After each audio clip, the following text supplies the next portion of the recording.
Central গভর্নমেন্টের চাকরি ছেড়ে অভিনয় জানুন সৌমিত্র চট্টোপাধ্যায়ের জীবনের অজানা কাহিনী।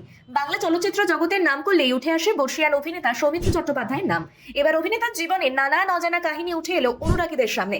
জানা যায় অভিনেতা অনিল চট্টোপাধ্যায়ের সঙ্গে আকাশবাণীতে একটি কাজের খোঁজে চাকরির পরীক্ষা দিতে গিয়েছিলেন তিনি। এরপর অনিল চট্টোপাধ্যায় সেই পরীক্ষায় প্রথম স্থান এবং সৌমিত্র চট্টোপাধ্যায় দ্বিতীয় স্থান লাভ করেন। কিন্তু অনিল চট্টোপাধ্যায় অভিনয় জগতে প্রবেশ করবেন বলে চাকরি ছেড়ে দেন। ফলস্বরূপ আকাশবাণীতে যোগদান করেন সৌমিত্র। তবে অভিনয়ের ইচ্ছা বরাবরই ছিল তার।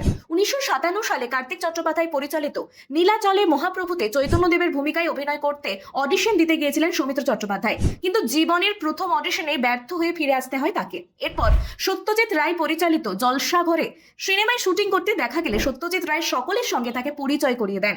পাশাপাশি জানান তার পরবর্তী সিনেমা অপুর সংসারে সৌমিত্র চট্টোপাধ্যায় মুখ্য ভূমিকায় অভিনয় করবেন। এরপর আর তাকে পেছন ফিরে তাকাতে হয়নি। আজীবন অভিনয়ের পাশাপাশি কবিতাকেও সঙ্গে নিয়ে চলেছেন এই প্রতিভাবান অভিনেতা।